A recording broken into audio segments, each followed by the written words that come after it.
Le contexte est donc cette rencontre que l'on doit dédicacer à Grégory Jérôme, qui est dans la salle et qui nous a mis en contact. Et donc c'est une proposition qui nous a été faite d'intervenir au niveau de l'atelier didactique visuelle pour les 3e années de didactique, qui sont une grande partie du public, d'intervenir pour réaliser une exposition didactique sur la question de la biodiversité à Marseille dans le cadre du Congrès mondial de la nature en juin. Et donc évidemment, un des enjeux de l'atelier, qui est ce travail de médiation et de transmission des savoirs, va être mis à l'épreuve de cette question extrêmement difficile dans ce contexte-là. Donc je voulais remercier encore une fois Laure et Thomas de leur accompagnement, de leur soutien, y compris financier, puisque l'OFB finance ce projet, a permis l'organisation de cette journée. Et je voudrais remercier les intervenants qui vont nous rejoindre toute la journée.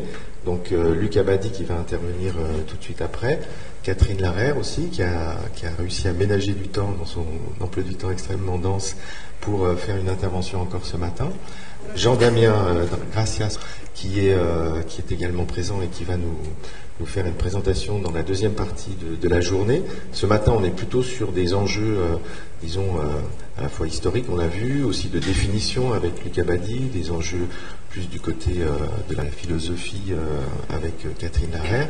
Et cet après-midi, on est plus sur des mises en œuvre de dispositifs ou des logiques didactiques qui vont être étudiées par différents intervenants. Donc Nicolas Mangeot qui va aussi présenter, qui est lui qui travaille à l'Exploradome, qui va nous présenter des dispositifs ou en tout cas une logique de composition d'exposition sous l'angle plutôt muséographique. Et enfin Thomas Delamarre qui est d'ores et déjà présent et qui donc est conservateur à la Fondation Cartier et qui va nous présenter toute une expérience évidemment de l'exposition de cette institution sur les questions touchant aux relations entre art et science et particulièrement le rapport à la nature. Voilà pour ma petite part, donc je cède la parole tout de suite à Thomas. Merci beaucoup Olivier. Bon, et bonjour à tous. Oui, peut-être un mot sur le Congrès mondial de la nature parce que c'est vrai que c'est un peu ce qui a fait naître la volonté de cette collaboration.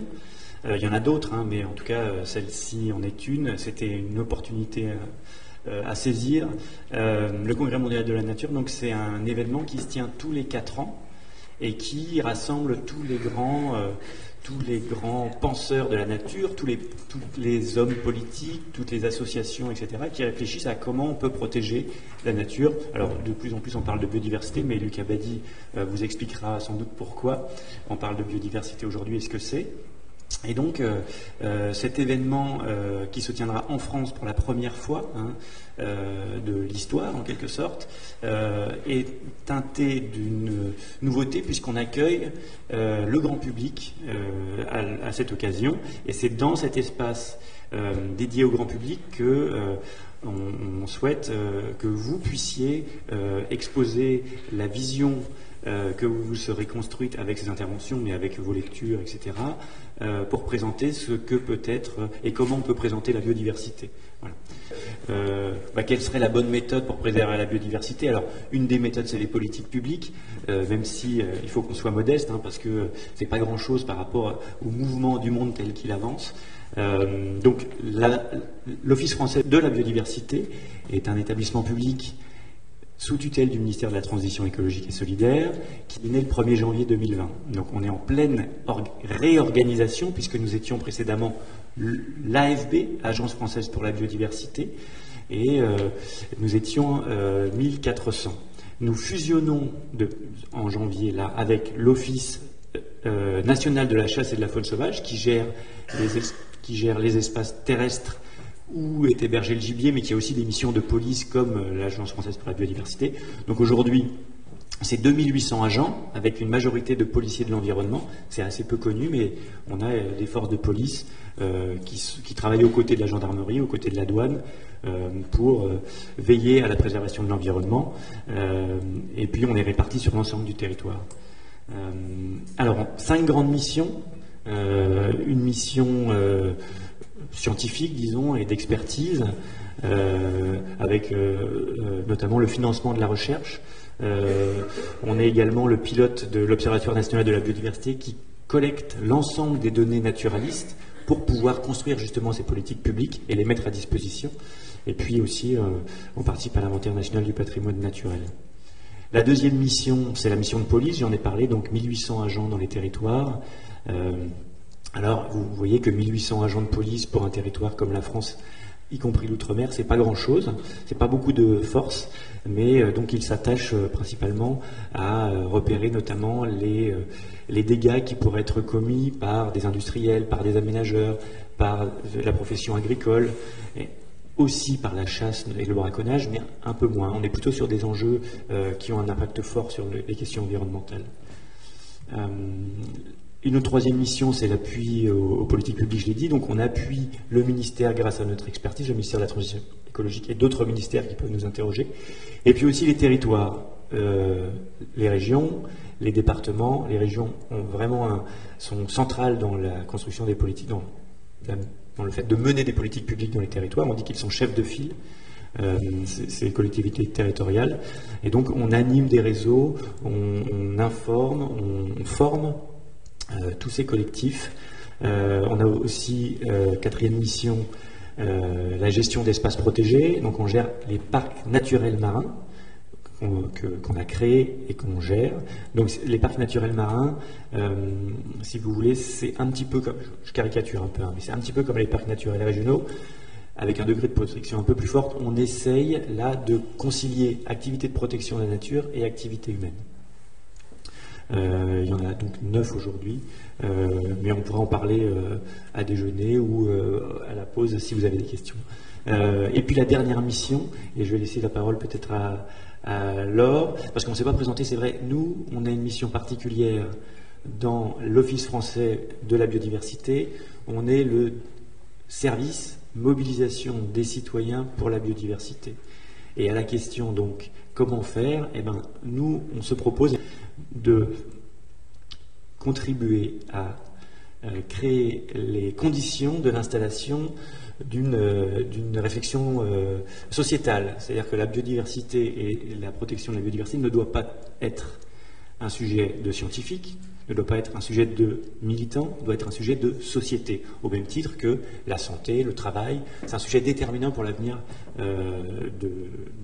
des sociétés humaines. La définition un peu tarte à la crème, c'est que la biodiversité, c'est le tissu vivant de la planète et c'est le support des sociétés humaines. Sans biodiversité, sans nature, pas d'eau potable, pas d'air qu'on respire, pas de vêtements. Voilà, c'est vraiment la biodiversité, le tissu vivant de la planète, c'est vraiment le support des sociétés humaines. Donc, je laisse la parole à Laure Turbion, qui est chef adjointe du service mobilisation des citoyens pour la biodiversité. Merci. Donc, nous, on a comme mission effectivement d'essayer de travailler avec les citoyens au quotidien sur justement ce changement de société qu'on souhaiterait engager. Et on souhaite que chacun soit en capacité dans ses actions, dans ses décisions qu'il va prendre au quotidien, de savoir l'impact qu'il aura sur la biodiversité et amorcer comme ça des changements de comportement. Donc on n'est pas les seuls à savoir faire ça, c'est pourquoi on a un gros programme de soutien aux associations qui font ça depuis de nombreuses années. Donc ces soutiens, c'est parfois de l'apport de contenu, scientifique. On accompagne les éco-délégués. On a 250 000 aujourd'hui lycéens et collégiens qui ont déjà décidé de s'engager dans leur quotidien, dans leur établissement. Donc qui ont compris à quel point il fallait, dans l'action, prendre en compte les enjeux de biodiversité. On finance tout un tas de programmes d'associations que je ne développerai pas là. Tout à l'heure, Thomas a parlé des aires protégées. Donc on travaille aussi, nous, avec les parcs nationaux, qui sont des collaborateurs précieux et qui font beaucoup de médiation. Notre mission passe aussi par la médiation et l'éducation à l'environnement et au développement durable. Et puis, pour frapper plus large et sur un plus large public, on a aussi des partenariats médias. Aujourd'hui, on travaille beaucoup avec Bayard et Milan sur la presse jeunesse, peut-être demain un peu plus sur un plus large public. Je parlais de l'éducation nationale. L'éducation nationale, on travaille aussi à insérer la biodiversité dans l'ensemble des matières. C'est pas qu'un sujet de SVT, c'est une question qui peut être abordée dans toutes les matières qui sont proposées aux étudiants. Donc voilà, on fait avec eux des congrès, on forme les enseignants, toutes matières confondues. Donc voilà, petit à petit. Donc ça, c'est des choses qui prennent le temps et qui doivent s'installer sur la longueur. Et sinon, on a des opérations plus ponctuelles, des campagnes de sensibilisation très concrètes pour les gens peut-être moins sensibles. Donc préserver la biodiversité, c'est aussi nous préserver, une campagne qu'on a lancée l'année dernière. Et cette année, on va plutôt axer notre communication sur les 52 gestes simples qui ont été imaginés suite au rapport du PBES, qui nous a permis de pointer les principales menaces sur la biodiversité et donc de proposer aux citoyens des gestes simples déjà pour agir concrètement. Pour les publics aussi moins sensibilisés, on a fait une grande campagne dans les festivals l'année dernière, alors des festivals variés, des festivals liés à la nature mais pas que, des festivals de musique, voilà.